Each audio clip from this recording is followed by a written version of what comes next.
right. All right, you are tuning in to Prune Packer Baseball. I'm Ryan Moffitt here alongside my partner, Hugo Traverso. And we are happy to bring you guys a good live stream of Packers versus Stockton Pearls tonight. And I mean, you talked about it earlier, Hugo, star-studded matchup. We've got great players on both teams, guys that are coming from colleges that are highly touted, highly respected. So just tell me, Hugo, what are you most excited to see in this game today? Well, I think on the Pearl side of things, you see a lot of guys that are highly touted JUCO and high school prospects that are seeing the best pitching they will see this summer, and probably for some their career. You look at guys like Dax Hardcastle. He stands out to me. He's only a junior. He and I are around the same age. He's out of St. Mary's Stockton High School. They were the Boris Classic North champions this year, and he's committed to Mississippi State. He batted .406 this year in his high school season, smacking 8 home runs. He's a great power speed combo. He'll probably get drafted next year, but it'll be a big test for him facing off against these Packers. You talk about him being the same age as you, Hugo. You better hit the weight room. No Mississippi State offer yet for you, but we know you'll get there. That's okay. And he'll have to go against Alex Solis today for the Pack. He's getting the start here. And first batter he's going against is Jaden Ramos for the Pearls. Solis delivering that first pitch, fouled off over towards the Boys and Girls Club. Solis had a solid year this year at University of Houston. He's looking to build off of that with the summer here. It's his second start in the Berg. Yeah, we've seen him before. He's looking to continue to work here for the Packers, show what he's got, and just make a name for himself amongst these Packer faithful in Healdsburg tonight. Good night to be at the ballpark, Hugo. It's 80s theme night, so you're all dressed up in your best 1980s jersey. Yep, it's Arsenal centennial year. We'll see that maybe later when we do our food review later on in this broadcast. Oh, a little sneak peek. We can work that in. It's also high of 80 today in Healdsburg. You're actually right. It's getting warmer and warmer the more games we do. Soon enough, it's going to be almost unbearable. It's going to be just a hot box up in our press booth. But we don't have to worry about that for a while.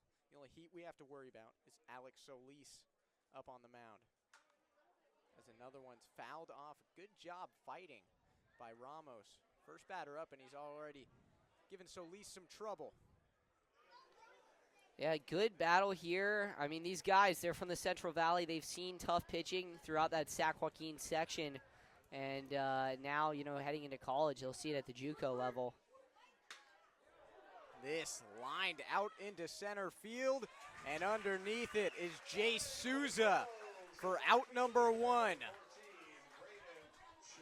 I mean, good contact, shockingly good contact. Nice little line out there.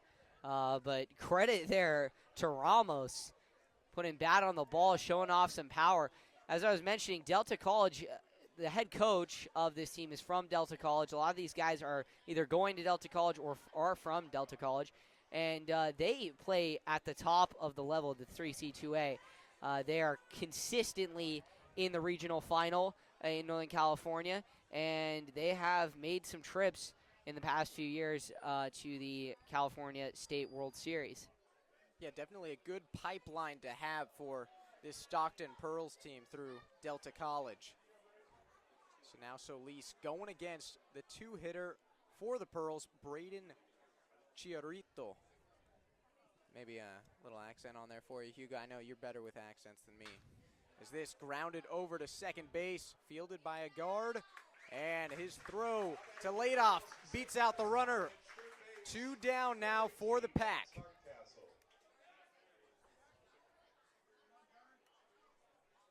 Yeah, here's the guy that I've been talking about, Dax Hardcastle, out of St. Mary's High School in Stockton. Only a junior. He's heading into his senior year.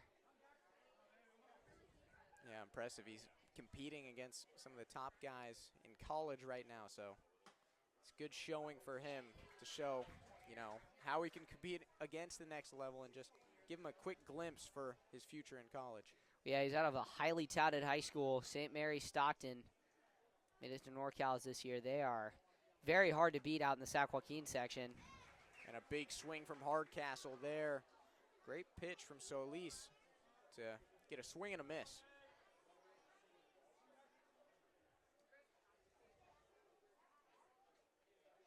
Here comes the pitch, swung on, and that gets past the shortstop, Martinez, into the outfield. So, make it a base knock for Dax Hardcastle. With a name like that, you're going to get on base. Yeah, and I mean, it's a good balance here. Hardcastle's getting valuable experience, as I was mentioning, but he gets to work with some college guys on this team and a mixture of high school guys that's just going to make all of their play better. And it's going to really translate to the next level. But now, the big man at the plate. Yeah, you talk about a presence up there in the box. I mean, doesn't get bigger than Caleb Velo. He just looks like your stereotypical power hitter, big guy that can just take any pitch yard. Yeah, that kid wants to hit dingers. And Solis missing low and outside there to Velo. Solis still looking for that third out after Hardcastle got on with that knock. Here comes the pitch. Swung on and hit past the second baseman, and now thrown in by Leopard to hold the runners where they're at. So runners on first and second now, Hugo. And coming up to the plate is Tyler Williams, the 5 batter for the Stockton Pearls. Yeah, well, I mean, great job by both of them to extend the at-bats, make good contact. I mean, you compare coaches here, you've got Joey Gomes on one side, and then on the other for the Ports from Delta College is Mike Gerlach. Both coaches are very experienced. They're guys who are sought after by a lot of players. Coach Gomes is, one of the best summer ball coaches in the country. And Coach Gerlach, one of the best JUCO coaches in the state. Got great players from all around Northern California. And Solis missing outside there. Maybe trying to work that breaking ball. Yeah, something to mention for all of you watching. The scoreboard at the park is not working, so we're trying to manually input all of the things necessary to have a scoreboard on the broadcast. So give us some time. There we go. It's up.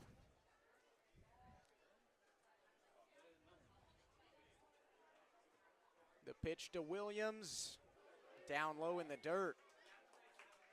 Good stop, though, by Alex Burge right there to not let those runners go on a pass ball. Yeah, Burge is making his first start at catcher for the Pack this year.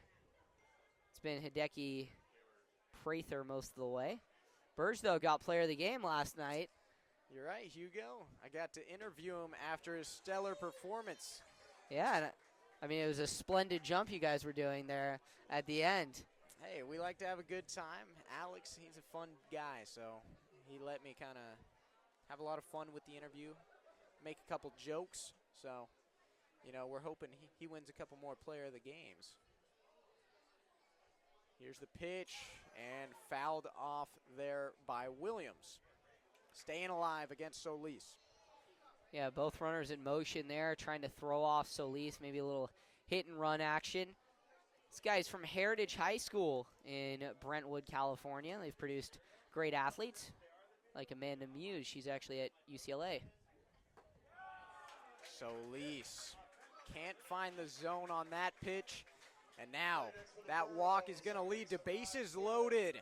The Stockton Pearls in a good spot, but remember, 2 outs here in the top of the first. Well, it's just the early rust here for the Packers. We saw this yesterday. Two walks from the starter, gave up then a base hit, but luckily it was shallow enough that it held both runners, and then it was strikeout and fielder's choice to get him out of the inning.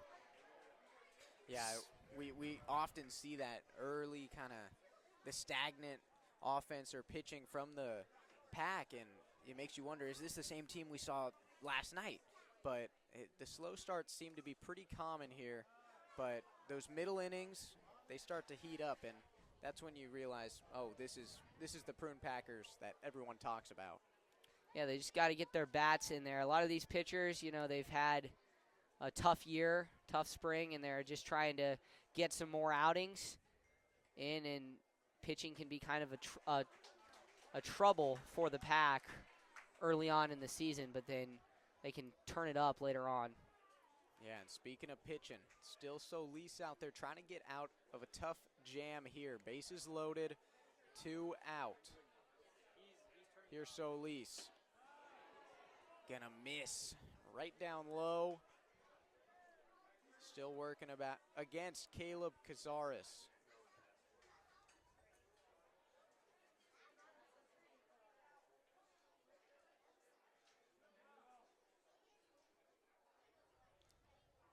Two and two count. Here's the pitch. And that'll do it. Strike 3. Great job by Alex Solis to get out of that difficult situation and hold the Stockton Pearls, to no runs in the top of the first. We'll be back in just a moment when the Packers are up to bat.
All right, back here in Healdsburg, California.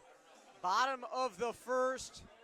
Nothing on the scoreboard for the Stockton Pearls, but the Packers are looking to add on for the first time here in the early parts of this game. And we're going to talk about the pitcher now for the Pearls, Owen Page, guy out of UC Davis, throwing in the 90s, low 90s, huh, Hugo? Yeah, he's headed to UC Davis next year. He's out of Jesuit High School in Sacramento. They produced some great players like Andrei Stoyankovich. He came out of Jesuit High. He was 5-1 with the Marauders this year, 3.21 ERA in 12 appearances. Along with that, he pitched 52 and a third innings, 42 strikeouts compared to only 26 walks. He let up 24 runs while he's in the ball game. Yeah, this will be a great chance for him to get some college-level looks, and he'll be going against possibly some of his teammates today as this grounded by Souza over to the second baseman, and he'll be out over at first. So a good start here from Owen Page. Yeah, I mean, he's part of this UC Davis team. They just recently got new coaches only about 3 or 4 years ago, and they've been recruiting mercilessly, basically. They've been throwing in younger guys. You see this with Mason Lerma. He's seen a ton of reps there. Saw some reps as a starter. His freshman year was more of the closer this year through 35 innings for Davis, the most innings out of everyone on the staff who is at the Division I level with the Prune Packers. And he was just incredible for the Aggies. And a lot of their starting lineup is all NorCal guys. They are really locking down NorCal. I got to talk to one of their coaches earlier this year over at Stanford, and they are really focused on recruiting the not only the Valley there, the Central Valley, but also NorCal. They know that there's great programs like St. Mary's, like Newman, like Elk Grove, and other schools that produce a lot of great talent. Yeah, there's a lot of great baseball in Northern California. And right there, Alex Leopard getting hit in the leg. Another walk for him. We saw 2 walks from him last night, and he's starting the day off here with a walk. Yeah, Alex Leopard, he's another example of a great Sonoma County prospect out of Sebastopol, California. Went to Annalee High School and then had 2 years at Santa Rosa Junior College, and he's been really steady for the Packer lineup in the past few years. He's just been an absolute stud for them. Yeah, you talk about him being great in the past, but this year he's got a new look to him. He's got some longer hair. He's got a flow in the back. I mean, that's a big part of baseball, hair. Yeah, UCSD, man. They got the surfer culture down there. He might have picked up on that. He's got the longer hair now. Logan Sutter with a grounder that gets past the shortstop, Alex Escalante. Looks like raised up his glove a little early, and the ball got past him. So Sutter, I'm sure appreciative of Escalante messing up there. Yeah, tough one there. I mean, you see it with the infield here at Rec Park. And now you got Jacob French coming to the plate with runners on. That is always a lethal combination. Yeah, Jacob French, a guy that he's come on early in his new Packers season, and just proven to Coach Gomes why he's here and why he's going to stay. So Owen Page, here's his first pitch, and Alex Leopard. Such a speedster, and Sutter not far behind him, so runners advance second and third now for Jacob French in the plate, or in the box, excuse me. Yeah, great job on the double steal there. Pretty much waited until he raised his leg, and then they were off. Swung on by French and fouled. That was a bit late, but last weekend, I think it was either last weekend or this weekend, we had the Belmont Stakes, and they were off like some racehorses. Alex Leopard took a massive jump there, and they didn't even care to throw down. They knew he was already there. There's no chance. You big into horse racing, Hugo? I like the Triple Crown. It's all right. Definitely something that's fun to watch. That fouled off again by French. It's a dying sport in America, so, we'll see it. You can revive it. It's personally. I think the broadcasting in horse racing, there's one guy who does it, and he's pretty much he is the guy for it, and he's a New York Broadcast Hall of Famer. He's incredible. Blanking on his name, but he's an incredible radio caller. Impactful. Another ball there to French. He's someone I really look up to. Oh, that's good to know. Did you ever consider becoming a jockey? I'm too big, man. I'm 6'0", 6'1". I'm not okay. tall enough. Subtle flex. All right. You could make it. No. I appreciate that, Hugo. Yeah. A smaller guy. Hey, I think a horse would appreciate me on their back, a lighter feller. I would win some races. This chopped over to the shortstop. Escalante fires, and he gets French out in time, but Leopard, he came around all 4 bases so quickly. I mean, No one even knew he was there. Yeah, almost Ellie De La Cruz-esque of him there. But, we're talking about jockeys. Think about it. The most sports athletes that come out of Latin America, most of them actually are baseball players and jockeys. I actually have a crazy fact for you. He's not in right now, but Alex Solis. When I was doing my research before the season, a different Alex Solis came up, and he's a Panamanian jockey. So, shares the name there. Maybe some relation, we're not sure. Kind of crazy. Crazy that we just tied that in. Yeah, that's insane. That's a great tidbit. This swung on, chopped over the head of the third baseman for the Pearls. And holy cow, that took a monster hop. What I've been telling you, this infield grass here at Rec Park, it is pretty much a crapshoot. If you are an infielder, you've got to be really dynamic, really athletic. I'm sure some of the kids who played here earlier on in the season, Isaiah, he's with us. He's an intern for field operations. And then the kids that have been here with Cardinal Newman that have played at Rec Park, and they saw some crazy bounces not only in the infield but in the outfield. Yeah, you never know what you're going to get here. But that's part of the fun. So now Owen Page working against Alex Burge. Yeah, he's looking to jump on one, get a few runners home here.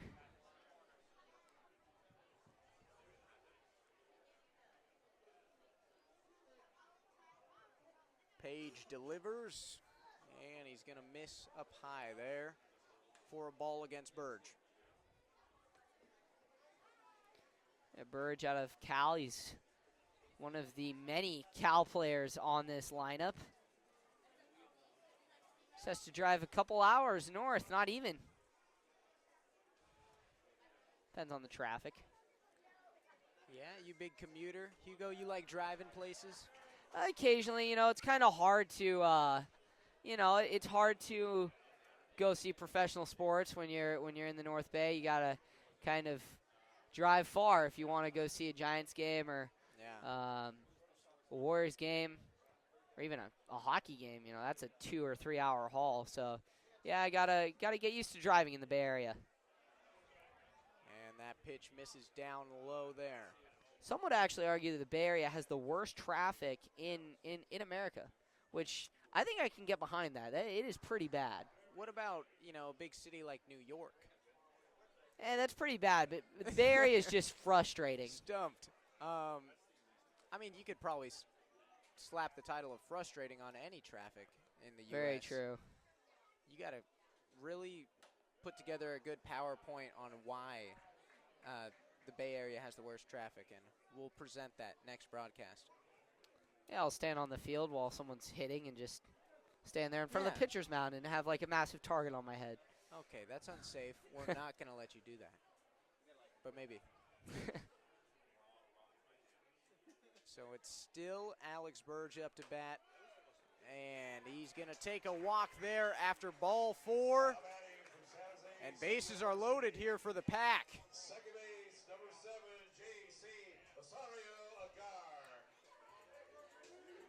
J.C. Agard looking to do the damage here with bases loaded.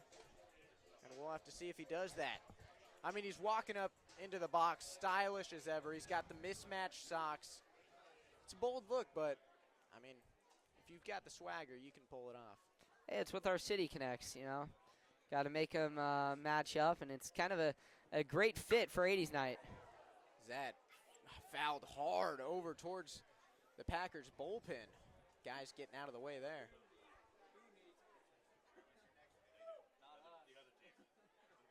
You big on mismatching your clothes, Hugo? Not really. I try and color coordinate, but it's not a bad look for 80s night. You're right. Talk about color coordinating. I just learned how to match not that long ago, maybe a year ago.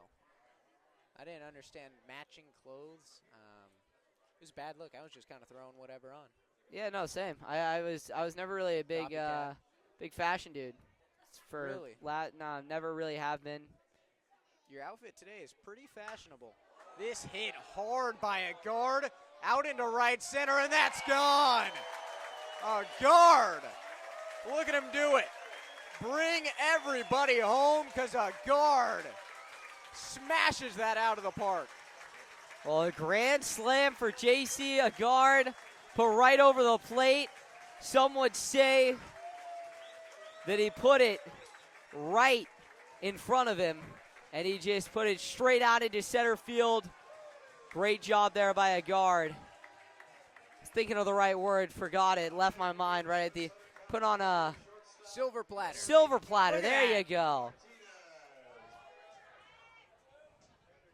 That's actually 2 words, by the way. That is true. Sorry, Hugo. Sorry to really take away your thunder. Let's take a deep dive into the numbers on a guard's home run. 97 miles per hour off the bat, Hugo. That's like faster than a Ferrari. And then 22.4 degree exit angle. That's slightly less than a quarter of a circle. That's how I do my math. I'm sorry. That's probably very confusing. You're a very geometric person, Ryan. I am. Thank you. This hit into left field and caught by Thomas Eaton out there. But let's finish up our stats before we cut to the top of the second. A guard's home run went 363 and a half feet. I mean, holy cow, that was crushed. We saw it in real life, but the numbers, getting it broken down for us, pretty impressive. We'll be back in just a few moments when the Packers are on defense.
All right, back in Healdsburg, and we're jamming out to some Prince, one of Hugo's favorite artists. He just loves the guy. And we're getting ready to watch another inning of Alex Solis. He'll be starting off here against Eli Hancock. You were talking about Dave Chappelle earlier, Hugo. Have you seen Dave Chappelle's, hold on real quick, that fouled off down the line, out of play. Have you seen Dave Chappelle's skit? It's about Prince. They play basketball. And then pancakes and all of that. Yeah. Yes, that is a You a fan of legendary skit. Yeah, Dave Chappelle's a great comedian. Well, I guess that's besides the point now. We got to talk about baseball as another one's fouled off here by Hancock. Quick shout out to Milo Sinclair and Clayton Boaz, our 2 ball boys tonight. Good job, gentlemen. Yeah, Solis, he's got a little bit more confidence on the mound now. You know, he's shielded by a 5-run lead after the first inning. Just JC, a guard, answering the prayers of pretty much everyone who is a Packers fan, I should mention, not Pearls fans. And a big swing and a miss there will send Hancock back to the dugout. Another strikeout there for Solis. And now Thomas Eiton up to bat. Yeah, solid 3-pitch strikeout. That's the type of stuff pitching coaches, they go to bed dreaming of. And really what Solis is able to do is going to really help him maybe go deeper into this game than we initially thought. And a swing and a miss there. You know, you talk about dreams. Are you someone that has crazy dreams, Hugo? I would say, yeah, I'll have some occasionally have some crazy dreams. Wow. Too crazy for the broadcast. I mean, I was just talking about aspirations, but that's okay. Oh, yes. Well, yeah, I definitely have aspirations. I mean, I'm here right now. This was a dream of mine. All right. How about that? And that pitch missing the zone, possibly down low. Funny enough, with the date, Flag Day, back in 2017, I believe. It's the first game I ever called for the Prune Packers. This poked out into left field. And gathering it will be Jonathan Kim, but that'll be a double there for Eiton. Well, that's a pretty cool history fact. First game you called, Flag Day. Yep. You'll always remember it. Of course. What flag was up that day? American flag, of course. Easy answer.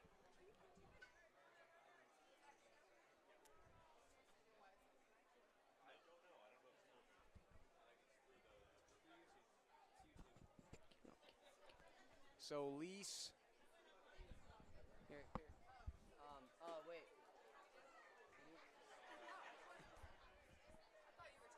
No, it's fine. Are you doing a radio broadcast? No, we've linked to Starlink, so it should work. Just keep going. Is it why? So Lease still No, it's, working it's up on the mound. He's got a runner on second. It's on the Prune Packers. And that pitch right there, good for a strike It's on their YouTube, but the link is on the Twitter. against Alex Escalante, the shortstop. On the Prune Packers Twitter. Yes. Okay. I was trying to find it. It's all good. Of course. So Lease sends that pitch and missing outside to Escalante.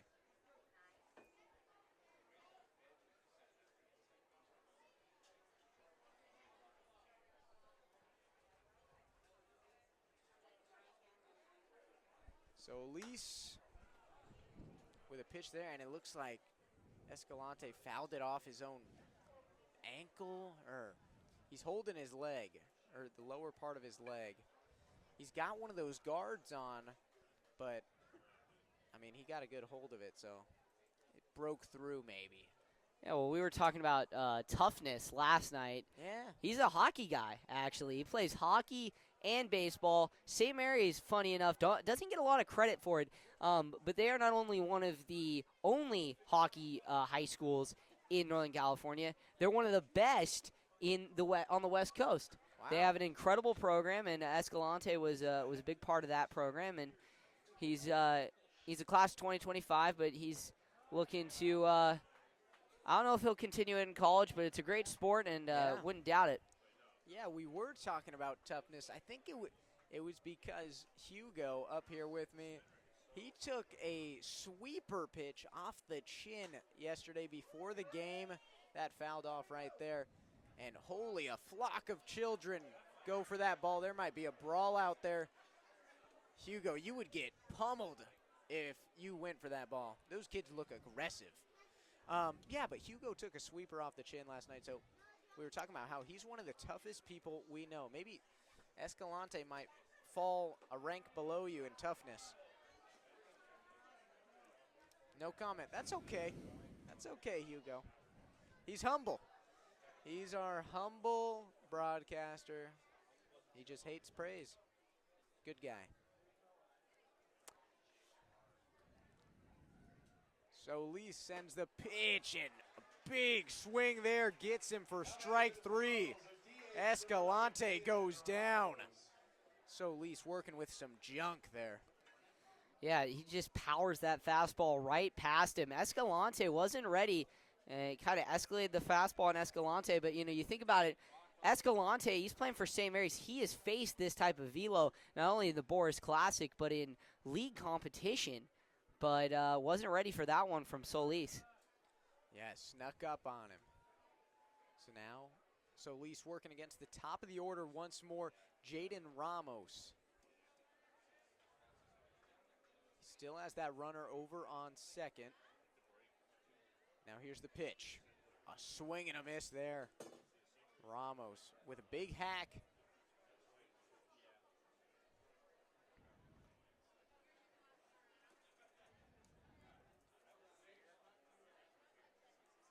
Solis looking for out number 3.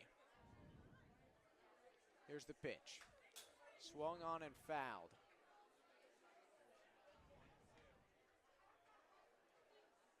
If you're Solis, you got to feel a whole lot more comfortable. He was in some tough spots last inning, but his offense helped him out. I mean, 5-0 in this ball game just after the first inning. So he's got a cushion to work with, and that might give him some more confidence to put some pitches in the strike zone. Yeah, he's throwing some more strikes, and he doesn't really need to worry about extending his outing here in the Berg. It's college, so it's college summer ball, so he's just focused on bearing down, getting through his outing, and leaving a good spot for the next guy who's going to replace him. We heard from Coach Carter that most likely not going to be farther than the third inning, but we'll see. Solis has really been dialed in so far. He's checking out that runner on second, and now here he fires.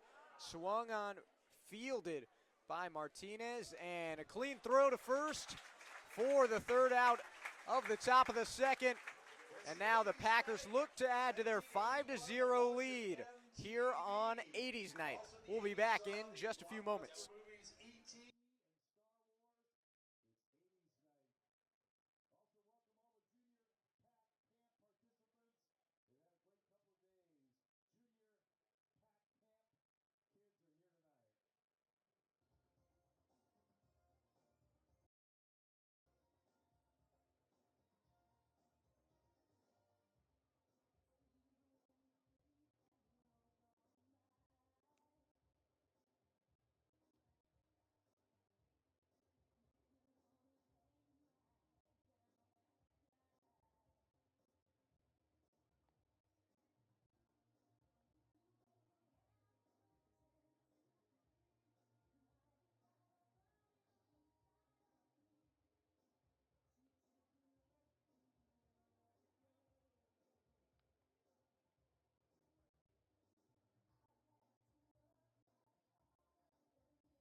All right, bottom of the second here in Healdsburg. And it is still Owen Page on the mound for the Stockton Pearls. And he'll be going against Jonathan Kim first in this inning. Yeah, Kim re-enters the lineup today. Had a really strong opening weekend for the Packers, blasting a nice 3-run homer for them. And that pitch missing right there. 2-0 count for Kim.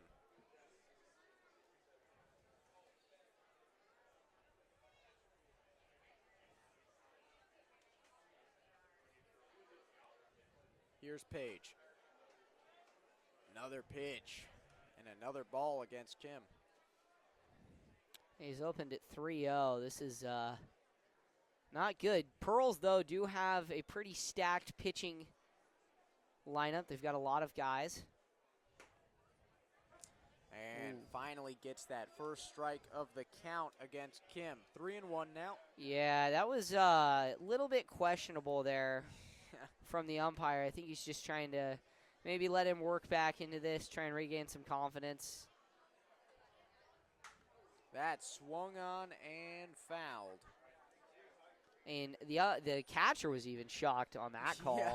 And now this is going to turn into a 3-2. So, Owen Page might be given a lifeline with that strike called on the outside. We'll have to see who wins the battle here, Kim or Page. Here's the pitch. Swung on and fouled. Yeah, see now that first call on the outside half was is now getting into Kim's head. So Kim fouled that one off on a pitch that looked like it had some arm side run out of the zone, but maybe it clipped the outside part of the plate.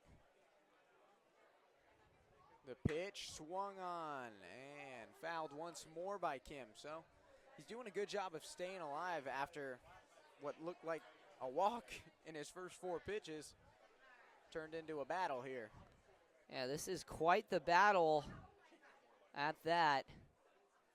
Payoff pitch coming to Kim.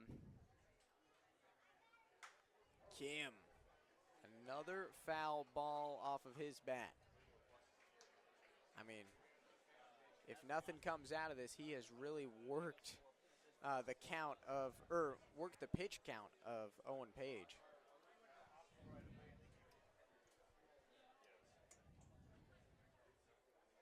Here comes the 3-2 to Kim, and he gets that walk. Yeah, gets the call on the outside half of the plate. And now Jay Souza coming up.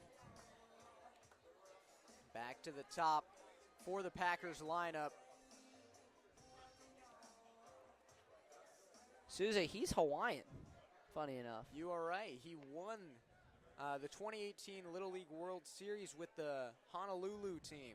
So he is from Hawaii. There's a throw down, not in time. Good job sliding in safely by Jonathan Kim. Yeah, good stolen base there by Kim. He gets a nice jump, and it's almost like a Trey Turner slide in there. It's a good comparison. You know, we're talking about Hawaii. Have you ever been to Hawaii? Of course I have. It's beautiful. Beautiful place. Have you been? I have, actually. What do you recommend if I were to go right now? What do you recommend I do? Eat as much poi as you can. That's it. All right, that's a good recommendation. It You're is a knowledgeable beautiful. traveler. It's like a Hawaiian bento box. It is awesome. But get it from locals. Don't go out. Don't go into the into resorts and have it. Go out to. There's a place in Oahu my dad found that I think it was North Island. I can't remember the exact name of the place, but it was spectacular. You are one with the locals, Hugo.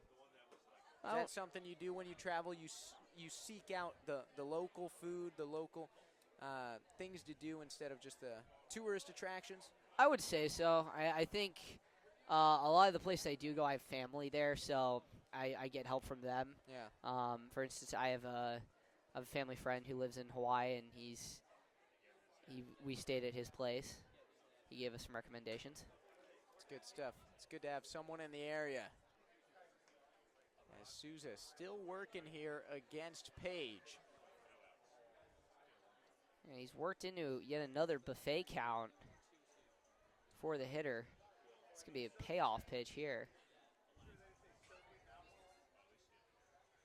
Here it comes. Souza swings on it, and it is fouled off.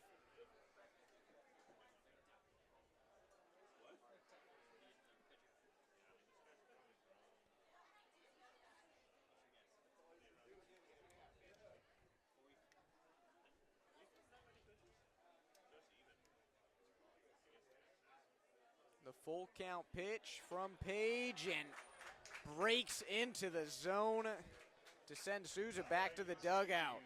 That was a beautiful pitch there from Page. Almost like a slurve there. And it just, swept right into the strike zone. I think Souza thought it was going to be a little low, but umpire thinks otherwise. Well, these Packers maybe still getting used to this umpire strike zone, getting a feel for him in the early. It's still a second inning here in Healdsburg. And there's a strike right there against Alex Leopard. He had that walk to start off the game in the first. Yeah, I think after that strikeout, Page just getting a little bit more confident with himself and throwing a few more strikes. Page checking out Kim at second, and here's the pitch. Swung on and fouled by Leopard. Yeah, you got to see Leopard's approach and batting stance. He's very open, so maybe looking to pull some things. I mean, he hit quite a few home runs last year out into the left field bleachers, including one that was a go-ahead home run on opening night. Can't remember if that was last year or the year before, but he's been with the Packers for quite a few years. Leopard gets a hold of this one out to left field and caught and thrown in, but Kim's going to third. The ball meets him at the same time, but the tag doesn't get him. Kim safe over at third. Third base, number 3. Yeah, good job by Leopard to get that sac fly in there and move the runner over. Exactly. Getting a job done, advancing the runner. I'm sure Coach Gomes is happy with that. Yeah, now you've got two lethal hitters back-to-back in Logan Sutter and Jacob French. Sutter, the first of the pair to go against Page here in the second. And Page is pitched down low in the dirt for ball number 1.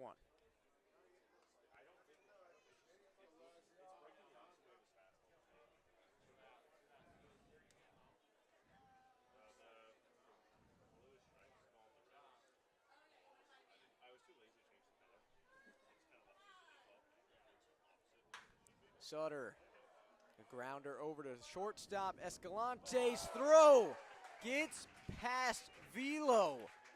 A low throw that Velo couldn't bring in to get that out. And so, as a result, Kim scores at home.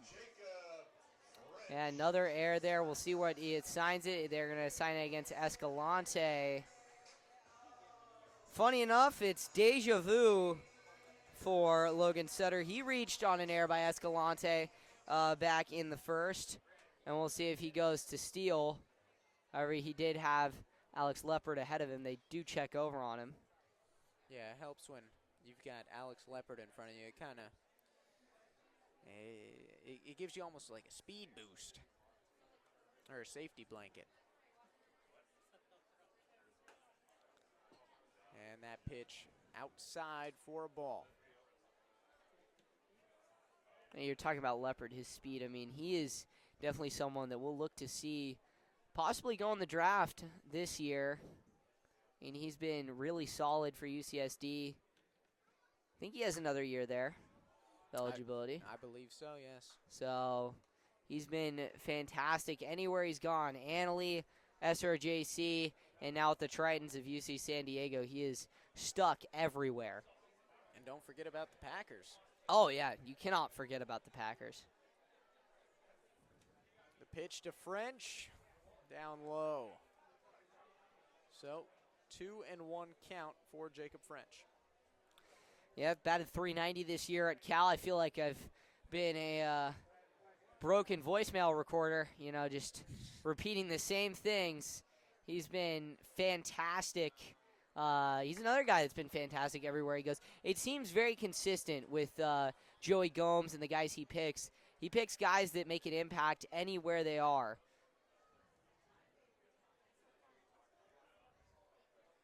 I couldn't agree more. I mean, he gets guys that just, they have that impact or that oomph factor, if you know what I mean. Guys that can just bring it day in and day out and make a true difference on your ball club. So it is a 3-1 count for French. He's going to look for something good here.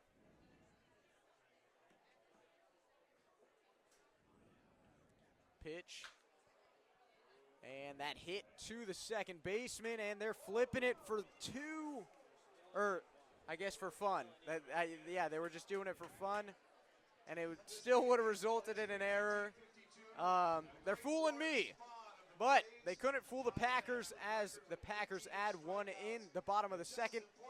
6-0 game as we head to the top of the third.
Looks like still Solis on the mound for the Pack. Coach Gomes wants to see another inning out of his guy who's been doing so well and holding the Pearls scoreless through the first 2 innings. He'll be going against the 2-batter Braden Chiarito to lead off the inning. Yeah, he's facing some guys that got nice contact and reached base against him earlier in the first, so see how he approaches it. Second time through the order for the Pearls. You're right. So they all know what to expect here from Solis.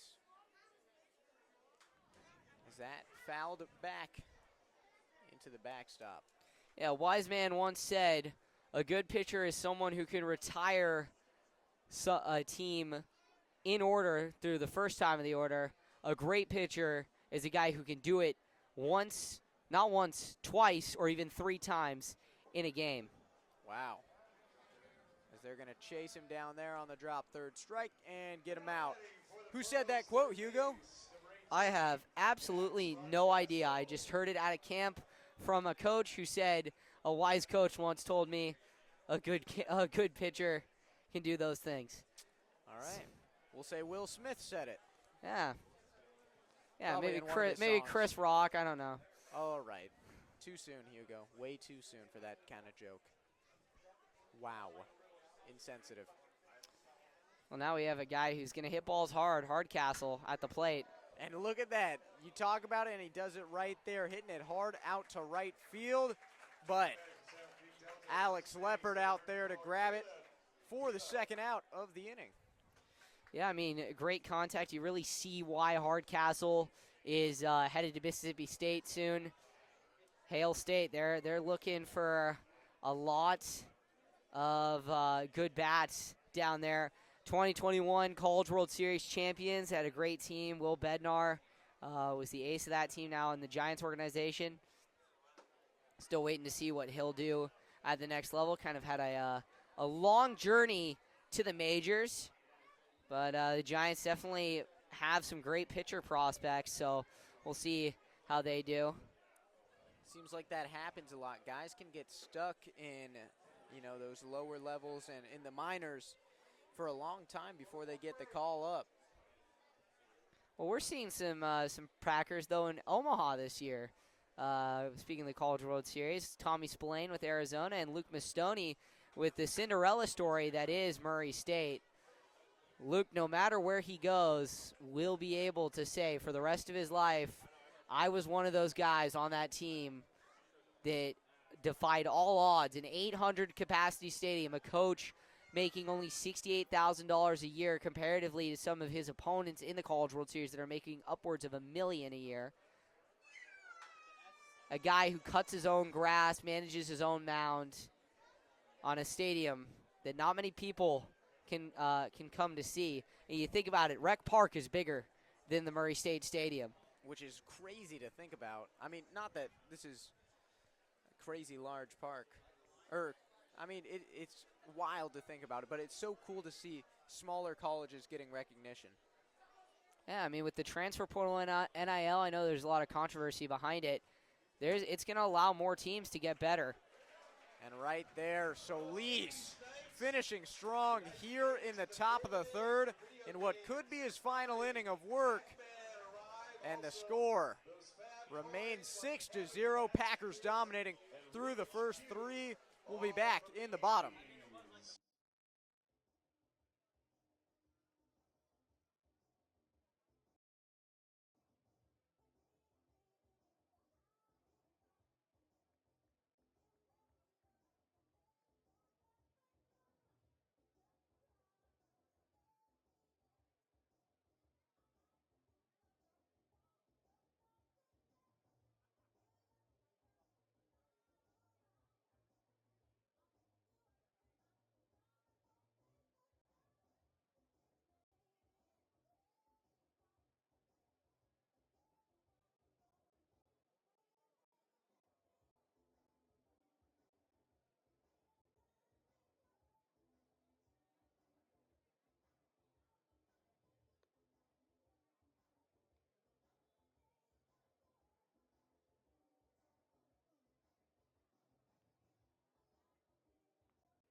New arm on the mound for the Stockton Pearls here in the bottom of the third. He's starting off against Mr. Cade Ladoff, but let's talk about the new arm for the Pearls.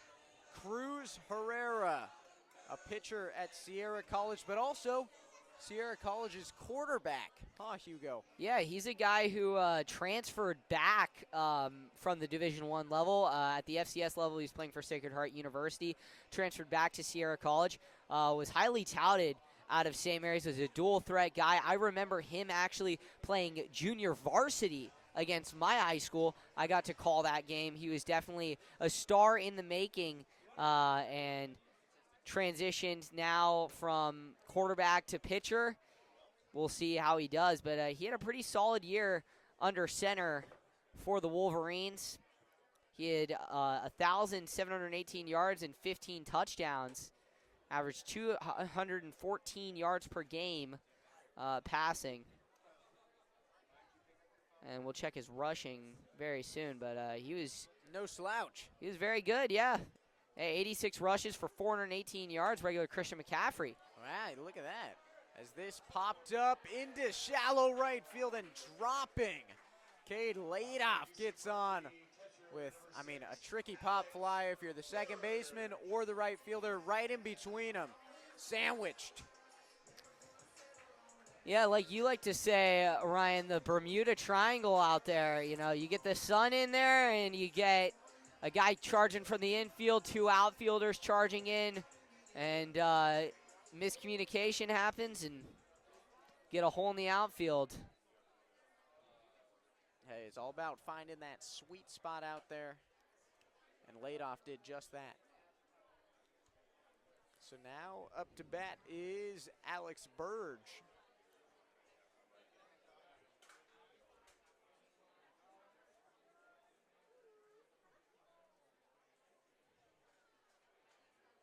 Here's the pitch. Burge lays off, watches it go by for the first strike. He's got power. He showed it last night with that monster 3-run shot. He told me maybe the wind helped a little bit, but, I mean, he's still got a great hold on it. I mean, you see it during batting practice. These guys, you know, you get guys out in center field. They send the relievers out into the bleachers to sit up there and shag balls when these guys hit just absolute tanks. They'll turn on them in batting practice and send them all the way to the top near the press box. And a big swing there from Burge. I mean, if he got a hold of that, we would have been looking into the sky. But a great pitch from Herrera to get it past Burge.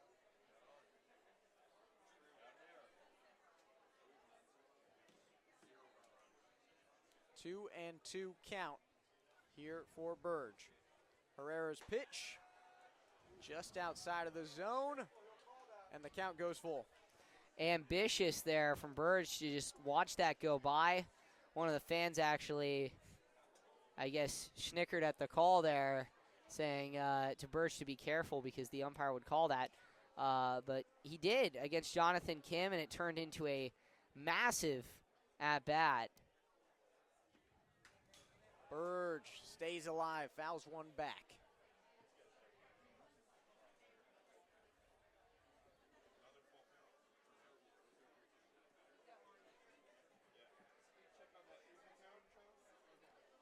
Seen a lot of full count battles already, and now got another one here with Burge.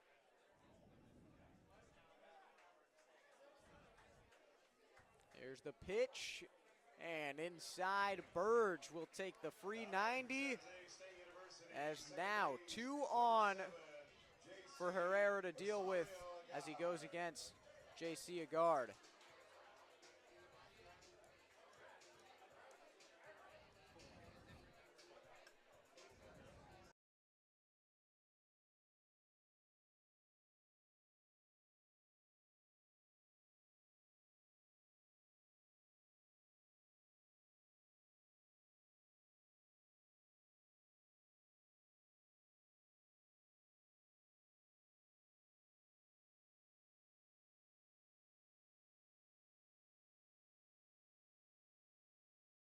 Okay.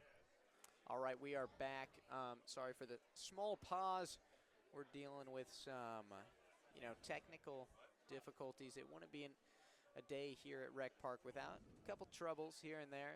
We just, our hobby, Hugo and I, we love troubleshooting, so we live for this. So bear with us if it's a little laggy, choppy, or something in between. We're working on it. But we hope to bring you some more Packer baseball here in Healdsburg for the rest of the game. That's the goal. It's always the goal. Cover the full game. So it's still 2 on, and Herrera's pitching to J.C. Agard. And a looking strikeout there. Herrera. Great pitch there to freeze up Agard.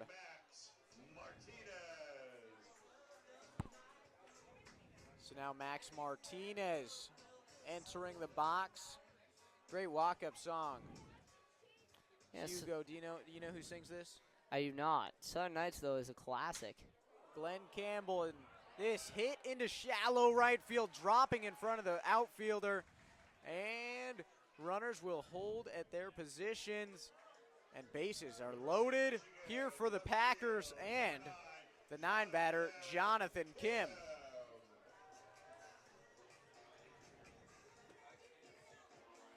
Yeah, I think he might have broke his bat there. You think he'll let you keep it? Maybe a little souvenir for you? you? Maybe a little souvenir, yeah. That or a 5-year-old kid will get it. All right, thanks for bearing with us. We had to do a little reboot. A reset never hurt anyone because you didn't miss anything. It's still bases loaded here for the Packers. 1-1 count for Jonathan Kim. Watches that go by. And it'll be another ball. Yeah, just recurring technical difficulties, and we're trying to establish a connection with YouTube, but for some reason it is not working.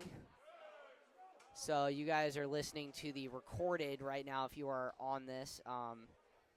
However, there's no live broadcast as of yet. We will keep you all updated following this inning. Herrera deals, swung on and out into left field. Runners coming home.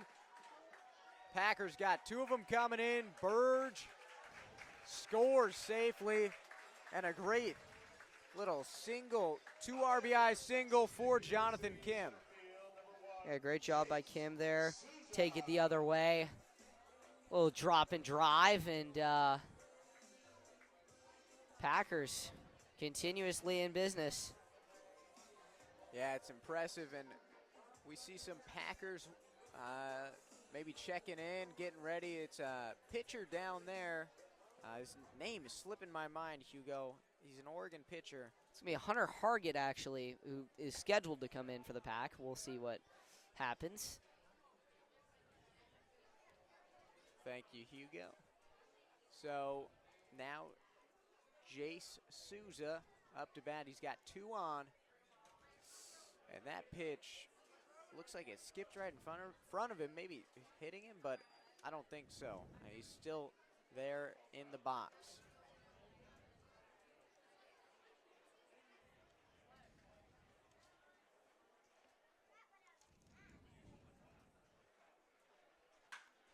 That hit hard and past the diving arms of the shortstop. And Martinez is going to walk in for a score. Packers are just laying it on, Hugo. 9-0 now in the bottom of the third. Yeah, great job. Jay Souza picks up an RBI. Pretty sure that's his first of the summer with the Pack. And now runners on the corners with only 1 down for Healdsburg. 9-0 and only 6 hits. Yeah, Packers have been lethal today on offense and defense. So great performances from all their guys. And it's still early. But yeah, we were talking about that pitcher walking by. It was Blake Crawford from Oregon. Still haven't seen him on the mound this year, but maybe he's going to check out the food truck. It's got tacos tonight, so maybe he's a little munchy. Yeah, a lot of the Big Ten guys reported a little late. Max Martinez seeing his, I think, 3rd appearance with the Pack. 2nd start. He's out of USC. But the Oregon guys, surprisingly, their season ended a little bit earlier than the Trojans, but they reported a little later than Martinez. We'll see what impact that makes. And a hard hit by Leopard straight up the middle. And that'll bring in 1 score and advance another runner to 3rd. Leopard diving into 2nd, showing off the speed once more, and he's safe.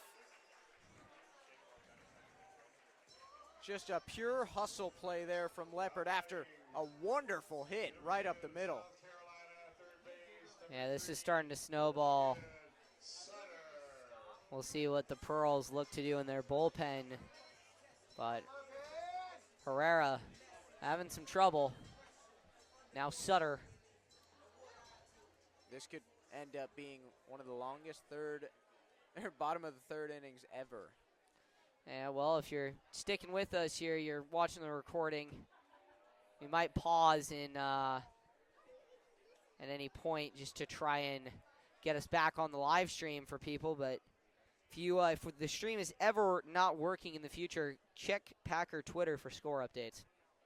Good plug, Hugo. That's the place to go. That and Packers Instagram, but the Twitter if you want constant score updates. But check out the Instagram if you want to see some crazy content. Hugo might be making a video soon, huh, Hugo? Yeah, I've been making a few. We have our Mic'd Up segment, Mic'd Up in the Berg, as it is affectionately called by Jacob French. We're going to have a few more, especially coming after Packers Camp, which brought a ton of kids down here to learn from the best in the West. Nice. That was a rhyme. Yep. Have you ever tried to be a rapper? No, not my career path. All right. That's fair. I mean, you talk about that summer camp for kids to come to learn from these Packers. I mean, if you're a young kid in Healdsburg, this is some of the best. I mean, some of the best teachers you could have in your area during the summer. So kids need to take full advantage of that. That's such a great opportunity. 100%. And it's finished for this year, but next year, coming back, there's going to be more Packers, and it's going to be a better camp. So. And I heard they're going to have a speaker on, like a motivational speaker as Logan Sutter gets struck out right there. A motivational speaker talking about toughness in you. I heard you were going to come speak to the kids about being a tough guy. Well, I mean, I did speak to a few of the kids, but not about that. Just about, they're asking me questions about being, a media person and, asking different questions about, filming and all of that. Well, that's good. As much as you want to inspire the next generation of baseball players, you got to inspire the next generation of media people covering baseball. So it's good that you're sharing your knowledge, Hugo. You've got a lot of it, and it's good to spread around. Yeah, I mean, it's always something that I've been passionate about doing is, helping younger kids because I was once in their shoes. I was 12 and I needed someone to teach me, and I had Dave Cox from YSN 365. He really took me under his wing. I'm still very much in that YSN system, and I love it being an intern there and learning broadcasting. It's really my passion, and I'm honestly blessed to be able to have that ability to do this, especially with the Prune Packers. You're definitely right, Hugo. Great opportunities here with the Pack this summer. I mean, all across the board. If you're into sports management, you want to be a game day operations person, you can do that. If you want to broadcast, you can do that. If you want to play, you got to be really good to do that. And French fouling one off there, and it's still Herrera working on the mound for the Pearls. Yeah, I think they're going to just try and let him ride this one out. It's been a very action-packed 3 innings. Already over an hour and 15 minutes of game time so far. And Herrera gets that needed strikeout and out number 3 to finish this inning. 4 runs. The damage done by the Packers in the bottom of the third, and it is officially 10-0 in the first 3 innings for the Packers. We're going to head to the top of the 4th, and we'll be back in just a few minutes. All right, and we're back here. Bottom of the 4th. Due up for the Stockton Pearls is Tyler Williams, Caleb Cazares, and Eli Hancock. Tough bottom half of inning number 3 for the Pearls, but Packers have a new pitcher in. It is Hunter Hargett. He is in the portal. It's his 3rd stint in the portal out of the University of the Incarnate Word in Texas.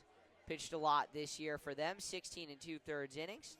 Held a 7.56 ERA. Second appearance with the Pack.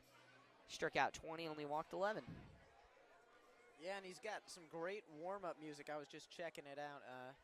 It's Alice in Chains, so a man with good music taste. I've noticed a lot of these Packers, whether it be walk-up songs or just talking about music, they've all got some good music taste and a diverse sense of music taste. But that's just someone that really likes music, so I know it's not baseball, Hugo. I'm sorry. Well, I mean, knowledge in any regard is very much needed in a 10-0 blowout that this has become. As Hargett starts off Williams 2-0. Yeah, we're going to need that food review soon. Well, yeah, I mean, you think about it, though, this might be one of the largest age gaps, actually, that we will see this year uh, at a Packers game. You've got Hargett, who is going into his graduate year of college, facing off against a man from Heritage High School, who's going into his senior year. So that one is fired in at the knees for a called strike. 3-1 to Tyler Williams, the catcher. He's got the baby blue helmet, matches perfectly with the baby blue jerseys. And the cleats and the gloves. He's got it all. And he's got that drip, from Heritage High out in Brentwood, as I was mentioning earlier on. Amanda Muse went there. She was a 6'2" center, is at UCLA now, playing basketball. I've had the privilege of playing Heritage in water polo. They actually beat us in the vintage tournament my sophomore year. As Hargett sits down Williams on the outside part of the plate. Battles all the way back from a 3-0 pitch count. And a stellar start for Hargett.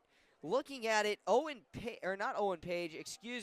Alex Solis for the Packers. Struck out 5, did not allow a single run. I think he's the third or fourth Packers starter to go 3 innings, strike out 5, and give up no runs. Will Jordan's done it maybe once, maybe a couple times. We saw the man last night do it. Matt Barnes, yeah. Yeah, Matt Barnes making a great debut for the Packers, the freshman out of El Cerrito High School, going to UC Davis. He is a college freshman. I should add that, not a high school freshman. Although we might see that later on. Lincoln, the Potters have a player who is a younger he's going into his, I think, junior or senior year of high school at West Park. He's been making a splash for them. There's the 2-0, and that's lined the other way into right field. It'll kick down into the corner. Leopard picks it up and fires it in with some vengeance to hold Cazares at first. Yeah, emphasis on fires it in. That was an extremely hard throw from Alex Leopard, but he's a guy that plays with intensity, plays with hustle, and everything he does is going to be with 110%, just like you, Hugo. I'd say just like you as well, Ryan. Oh, you have a great determination. It makes a lot of sense that you and Leopard identify each other as spirit animals. Yeah, you guys are each other's spirit animals. Yep. Hustlers, game recognized game.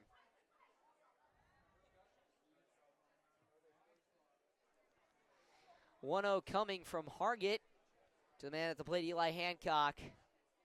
Swing and a miss. With a fastball right past him. That one at 92 miles an hour. Yeah, he was trying to get around on that so much that his sliding mitt almost popped out of his back pocket. You got to be ready when you're facing Hargett. Yeah, he's in the portal, so quite a few people have turned up to watch him. Speaking of UIW, he might have crossed paths. I talked to him. He said that the name, he recognized it. It was Dylan Heyman. He was a senior. I know that name. He's a senior. One of the greatest basketball players, almost the greatest basketball player to come out of Healdsburg High School. I would say he is. Went to UIW, starred there for 4 years. I don't know if he's back for another year. They kind of, I think, redshirted him his freshman year, but he was a big player for the Cardinals this year and actually got to feature in their game against Duke and was a big player for the Cardinals. Got a few face-to-face guarding reps in with Cooper Flagg, and he's just been a guy that everyone in Healdsburg looks up to. Recently graduated. We'll see if he goes back for graduate season, but another UIW guy. As Hargett fires that one in the dirt, sits down yet another Pearl batter. And now Thomas Iden comes up, left fielder, at decent speed. Runner at first, taking a very frugal lead. 2 down. Target fires. Lined and through.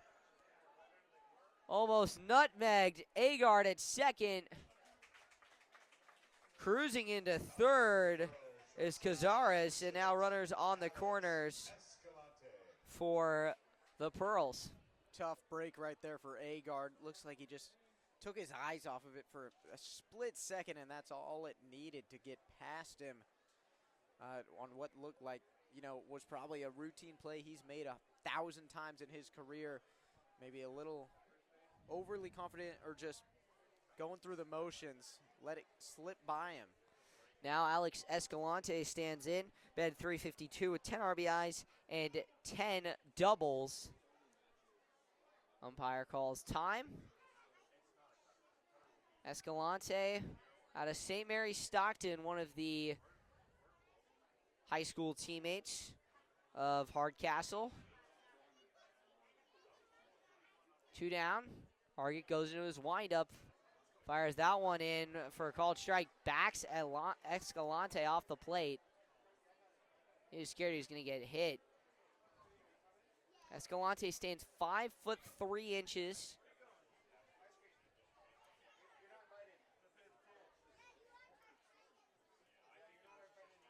Target winds and deals. That one's in the dirt. Great job today by Burge to stop these balls.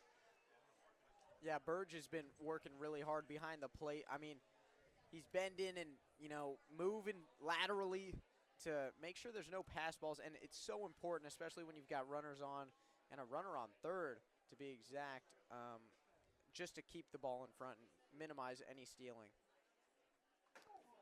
We apologize, ladies and gentlemen, if we incur any technical difficulties.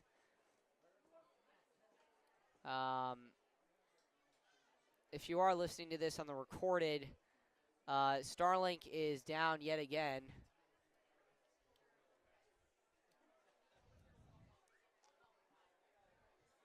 But we'll push through. Escalante escalates this into the outfield, and it is caught by Kim to retire the side. So anyways, we'll head to the bottom of the fourth, and we'll troubleshoot, try and figure it out here. But thank you all for staying with us. Herrera will head back to the mound. Stay with us. All right, welcome back, ladies and gentlemen. Cade Ladoff out to lead off the bottom half of inning number 4. Packers nearly bat around in the last inning.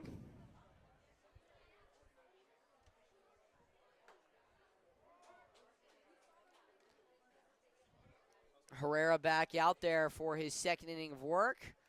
Pearl's going to send out a couple pitchers to the bullpen, just get warmed up. Herrera, he tries to locate a sweeper inside, cannot get it to fall in, and Ladoff takes the hit by pitch like a champ and walks to first. Herrera needs to just take a deep breath and know that he's down 10 runs, so it can't get much worse. He just needs to throw strikes and trust that his defense will back him up. This Packers offense is dangerous, but at the same time, his defense has his back and will make plays to help get him out of this inning.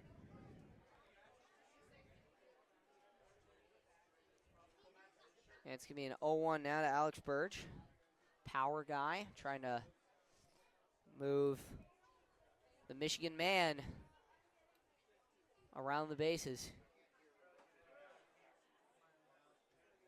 Finally he's really trying to locate that breaking ball on the outer half. Is not getting the same calls as he's expecting, whereas his teammates Page got out on the outside corner. I think that might have been just a one-time call from the umpire. They'll check back. Yeah, you talked about Page getting the call earlier. I think the zone's kind of shifted in to more of a orthodox, shape of a strike zone. That one pitch was the outlier. Other than that, the umpire's done a great job tonight. That one's fouled off.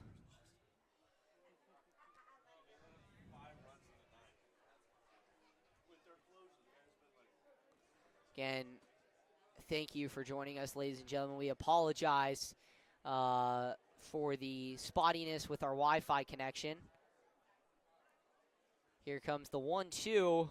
Herrera winds and deals. In the dirt, it's going to be an even count, 2-2.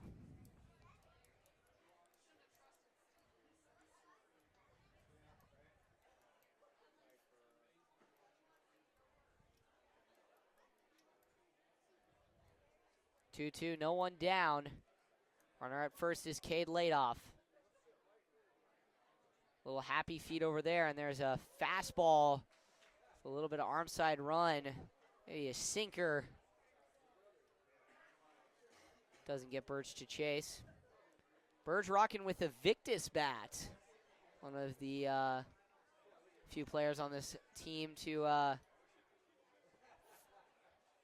swing a Victus. The pitch. That one is swung on and driven into center field. Charging on it is the left fielder, Itten. He'll pick it up and fire it back in to limit the damage. But Alec Burge reaches on a single there. The Packers just continue to stay hot.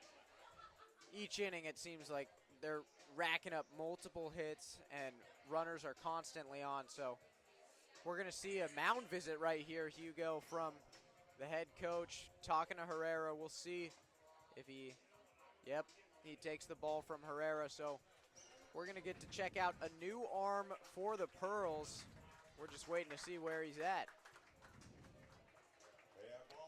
Yeah, it looks like it's going to be, for the Pearls, number 19, Jace Johnson, coming out of the pen, or should I say out of the dugout. There are a couple pitchers warming up in the pen, so it could be just a short outing for Johnson, just maybe clean up everything, make sure that the Packers don't get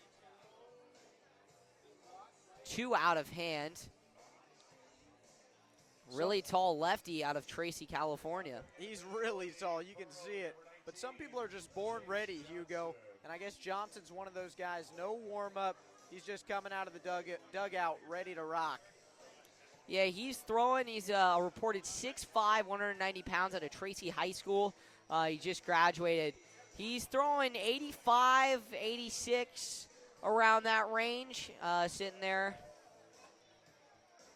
Update for all of you Giants fans watching. It is currently LA 3, San Francisco 0. So Giants get the win to open the series, but looking not very good. Now, bottom of the second, Dodgers do have the bases loaded with one down, and Mookie Betts is at bat.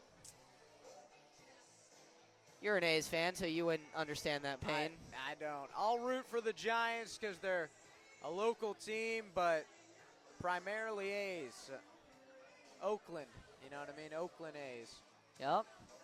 We'll step aside as Johnson continues his warm-up.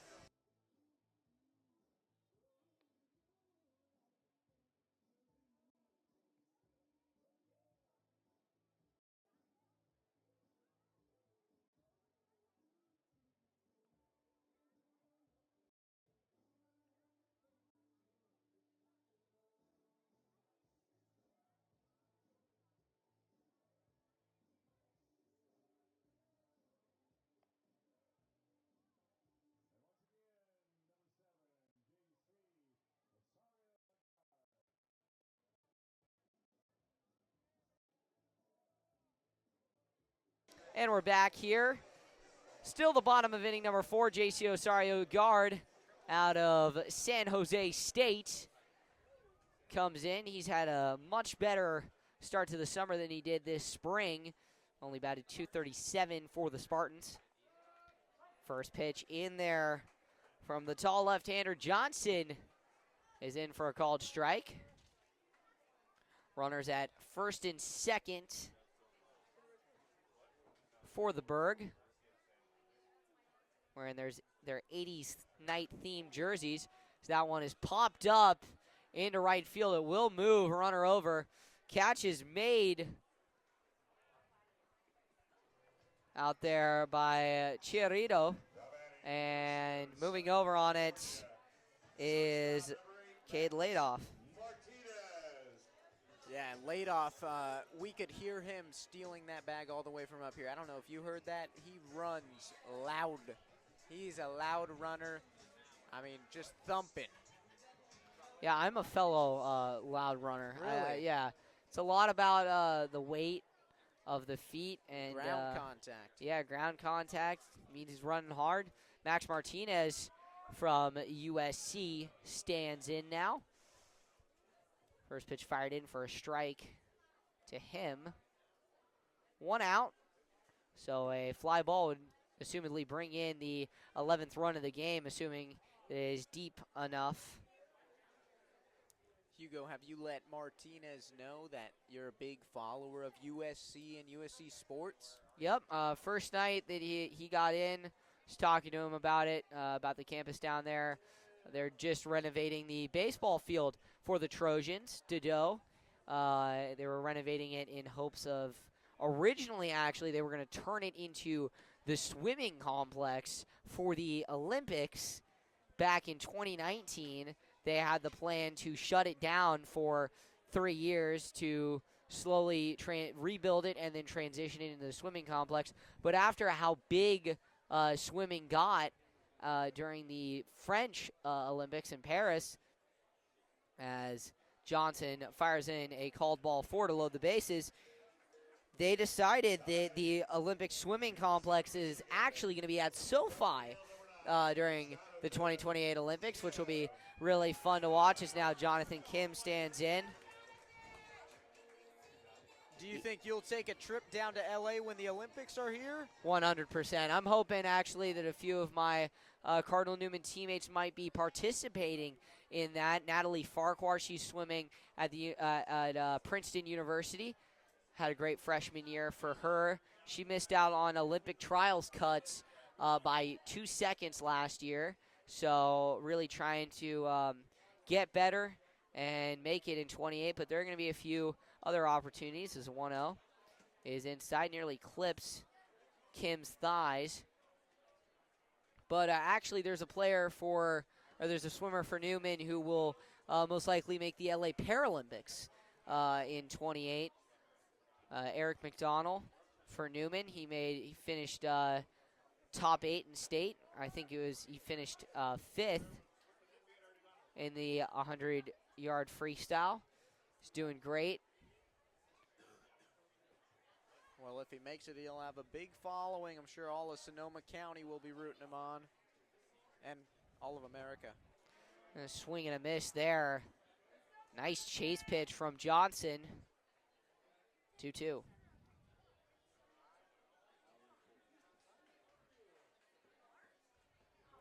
Bases loaded for the Pack. Kim takes it outside, doesn't give chase on that one. It's going to be a 3-2 count here. We'll see a payoff pitch. Runner at first is Martinez. At second is Burge, and at third is Ladoff. The pitch. Got him looking. Bottom corner of the zone. Sits down Kim, and he was not happy. But now Jay Souza stands in, the Hawaiian. Kim clearly upset with that last call. He thought he had the free base, but the umpire said it was just inside of that bottom part of the zone. So 2 down now, and chance for the Pearls to get out of this as a taken strike 1 by Souza. Jace trying to make a big impact. His first Packer start. He's leading off. First time he has led off this year, and it's, I believe, the first time we have not seen a guy named Antonelli Savitere in the leadoff spot this year, as that pitch is low in the dirt. 2-1. Yeah, Saviteri was their go-to guy for that leadoff position, but you start to think maybe it was because all of his teammates thought his glove was ugly that they took him out for today. That was the question of the day from our own Sophie Bartolucci. It was whose glove is the ugliest, and Antonelli kind of stood out there. A lot of answers for his glove. So they chose to not show it to the fans on 80s night, as that one is grounded. It'll get through off of the dive of Cazares at second. 1-run scores. Coming around the bend will be Burge. He will score. And now runners on the corners. Packers lead it 12-0. It's getting ugly here, but don't go anywhere. You got to stick around and watch Alex Leopard up to bat. Yeah, here we go. Power speed combo from Sebastopol, wearing the baggy pants, got the mismatched neon socks. Went from Annalie to now, well, to the Bear Cubs, and then now as a Triton in UCSD. Speaking on his former team, SRJC, they had a record-breaking season this year, finished the regular season at, I believe, a whopping 39-1. Battled their way through the playoffs, but ultimately came up a little bit short to some of these guys right here. Sierra College took them down. So that one's fired in for a strike in the regional final in NorCal. Quite a few kids from local high schools on that team. Another kid on from Hawaii. The 0-2. Swing, and that one is driven deep. It is going to get down in the gap in right center field. A run will score, and over to third on the stand-up double is going to be Jay Souza. Great hit and heads up base running. I don't know if you saw that, Hugo, but Sutter, Alex Leopard, he noticed that no one was on second base at the time, so sped his way over there to grab an extra bag. Yeah, so it is now a whopping 13-0 Packers with 2 down here in the bottom of inning number 4. That one is fouled straight back. Oh, our poor camera. Yes. We're going to have to fix that. It is now completely... Is it pointed at us? Yeah, pointed at us. Apologies, ladies and gentlemen. 0-1, 2 down. That one is called. Strike at the bottom of the zone, 0-2. We'll keep you guys quickly posted with that. Here comes the 0-2 to Sutter, who has been a threat to strike out. Here's the pitch. Swing, and he is battling so far. Fouls that one back. Stays 0-2.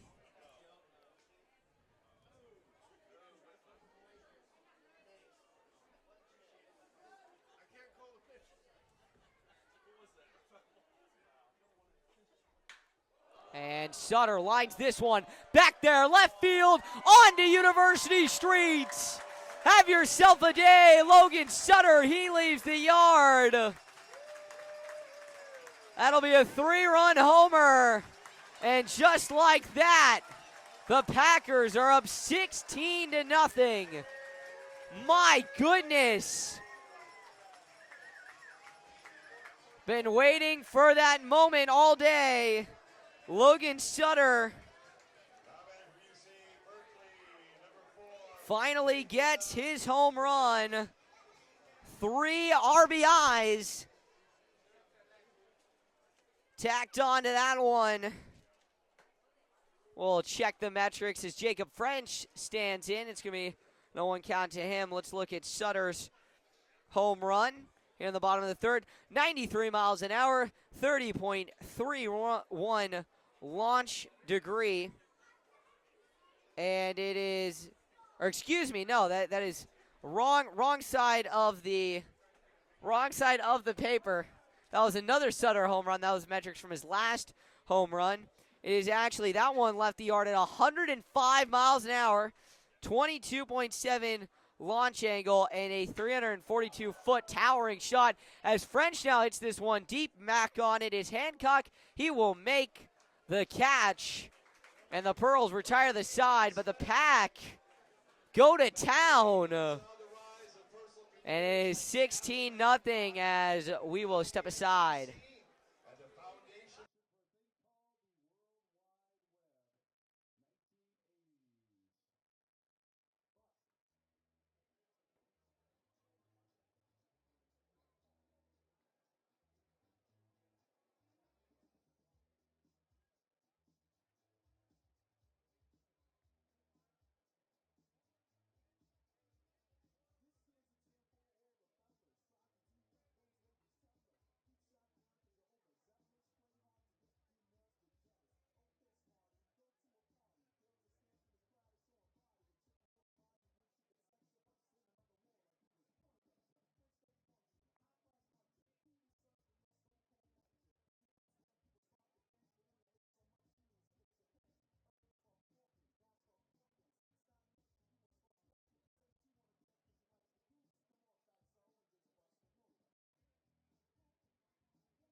The fans are busting moves here on 80s night. A Hugo, little when's sing the last along. time you busted a move? I think after that home run, I too busted a move. That was an incredible home run. Once again, 105 miles an hour off the bat, 22.7 degree launch angle, travels 342 feet. 16-0 Packers lead as Hunter Hargett is into his second inning of work here. What's your go-to dance move? You're on the dance floor. What are you hitting? It's got to be the gritty. It's got to be the gritty. gritty. What are you, 8 years old? Obviously, I'm joking. They I'm said that joking. pretty serious. It's not a bad dance. No, I am joking. I am being. Whoa. I am joking. All right. He's He's joking, everyone. I am joking. You're a Dougie kind of guy, huh? Yeah. Hit the Dougie. Hit the worm, actually. Hit the worm. All right, I can respect that. Someone that hits the worm, I'm like, that guy is a cool guy or gal. If you can hit the worm, you are just a cool person. Yeah, now it's going to be a 1-1 coming from Hargett.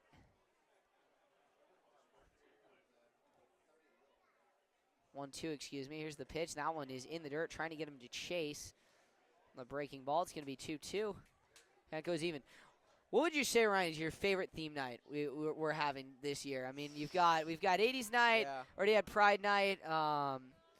We had opening night. What theme night would you say is your favorite? We got fan appreciation coming up at the end of the season. Jersey night, country night. You know, there's a lot. You just keep listing them. Giving me all the options. I would definitely say country night's one of my favorites. You know, it gives me a reason to wear a cowboy hat. When I wear a cowboy hat, I feel like just such a cool dude. I feel like I'm in a Western. I feel like Clint Eastwood. But also Hawaiian shirt night because I'm someone that owns a lot of Hawaiian shirts. One of those two. Those are some of my favorites. Well, yeah, Hugo? no. I would say, I mean, you probably already know my answer. Probably Jersey night is always Italian my favorite. night. But, yeah, Italian night is going to be fun. That'll come up on June 1st. You don't want to miss that one, or July 1st, excuse me. You don't want to miss that one as the Pack, I believe, take on the Pleasanton Jacks that night. As following the strikeout, Hargett does give up a single to Braden Charito. Well, speaking of Italian Heritage Night, how should we celebrate here at the park, Hugo? I mean, you're the Italian in-house, so let us know. Well, I think they've done a good job. They've got Pizzeria coming to cater, and you've got a lot of good options as Hardcastle hits this one hard. A line drive into center field. Souza in to chase it. He'll make the catch, and staying at first will be Chorito. Actually, it's Alex Leopard out there, Hugo, in center field. It is Alex Leopard out in center field. So do we have a shift? I think it is, yeah, Leopard in center. In right. Yeah, Jake McCoy in right. Still Kim in left, it looks to be. So Jay Souza, I guess his day is just about done. So J.C. Agard's teammate, Jake McCoy, now into right field. Here comes the 0-1 to the man at the plate, Caleb Velo. Here's the pitch, swing, and that one is grounded on a high hop. Back to Hargett, he'll toss it on to first. And just like that, the Packers retire the side. We'll head to the bottom of inning number 5.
Here we go, leading off the third consecutive inning, and much like it is said in his warm-up song, he has led. He's made the Packer lineup go round and round, leading off the inning. In the first time he led off the inning, which was back in the third inning, he singled. Last time he reached on a hit by pitch. This time it's hit on a high hop to third. Throw on to first is made in time. And he is retired. Change over at first base for the Stockton Ports. After the Airs, they're going to move Tim Ayers in there. So Ayers now in at first. Begs the question where Velo is. We'll see where he is. Could be out in the outfield, but does not appear as such. Here's the first pitch into Alex Burge. Yeah, it's a respectable move. I mean, we saw a lot of errors over on Velo, or when Velo was at first base, and a lot of low throws, so not completely his fault. This one is crushed deep, and that is going to get down into the corner. It'll kick over by the foul pole. Rushing into second, standing up is Alex Burge. Burge decimated that ball. It's just, he hit it to one of the deepest parts of the park. That right field fence kind of tails off over there, just getting deeper and deeper, but he got a hold of that ball, Hugo. Yeah, he did. We'll see if we can get any metrics on that, but that one was absolutely rubbed. Not many people really see it because they just see the 336 sign down there as J.C. Agard is going to reach on a hit by pitcher guard there. From what I can see here, 104 miles per hour off the bat. That is an incredible hit. I mean, we saw it with Sutter. His was 105, so he has the record so far. But out there in right field, as I was mentioning, down to the foul pole, it is actually 350 feet. Not many people see that. They just see the 336 sign out there and assume 336, but it's actually 350. And it would make it one of the deepest right field poles in the MLB, much less collegiate summer ball. And, but you've got one of the shortest short porches out in left field, 284, that big wall. As there's a swing and a miss from Max Martinez, 1-1. So it's an interesting park dimension because it's more like a football field out in, which it literally is, out in the outfield. You get the privilege of playing here during your playing career? Yes, I did. I played on this field and got to go against Healdsburg High School. Yeah, it was a good game. We really put it to Healdsburg, and kind of like most teams do. Yeah, most teams this year did, except for Cloverdale, who lost 21-7. It was the first win for Healdsburg in 2 years under Coach Chris Rosales. He's recently moved on to Montgomery, but he had Healdsburg on a 3-0 start, which was historic, as that 2-2 is cut on and missed, sending Martinez is thrown back to the dugout. Now Jonathan Kim steps in. But yeah, no, Coach Rosales had him on a record start, 3-0, then dropped 7 in a row, which was a tough way to end the season for the Hounds, but a great job by them to get those 3 wins as that first pitch is in the dirt outside. 2 down, runners on first and second for the Pack. But yeah, that was a great year for Healdsburg, and now Coach Rosales taking his talents to Montgomery High School. Will be their offensive coordinator. That pitch is in there for a called strike, the top of the zone. A lot of coaching shuffles coming at Healdsburg High School. The 1-1 got him. Wow. Looks like just caught his shoulder there. Didn't fully turn away, just turned the head and got his shoulder. But I'm sure Kim's happy with that. A free base is a free base. Yeah, and now you've got a power hitter coming to the plate.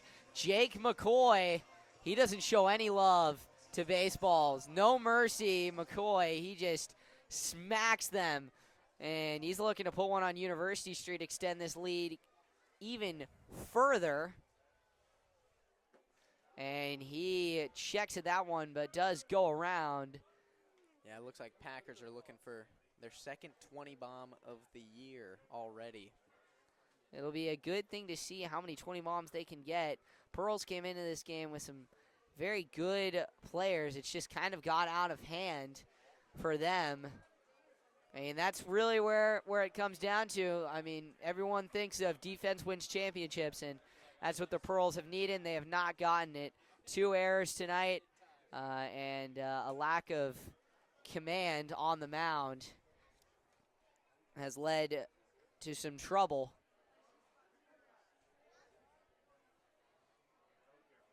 Two-one coming to McCoy. The pitch, it's in the dirt. It's going to be 3-1 now Johnson trying to avoid walking in a run and bringing up another power hitter in Alex Leopard. Here's the pitch, and that one's inside. It will indeed walk home a run. And it is now Packers 17, Pearls nothing. So Jake McCoy gets an RBI in his first at bat. Yeah, I mean, it still goes on the stat sheet. I'm sure he's happy about that. But if you're a hitter, you want to have the chance to get a hold of one, and especially in a game like this, guys are eager. They want to make an impact. They want to add on and get that score as high as possible, but he'll take the RBI. First pitch into Leopard is down low and away at 1-0.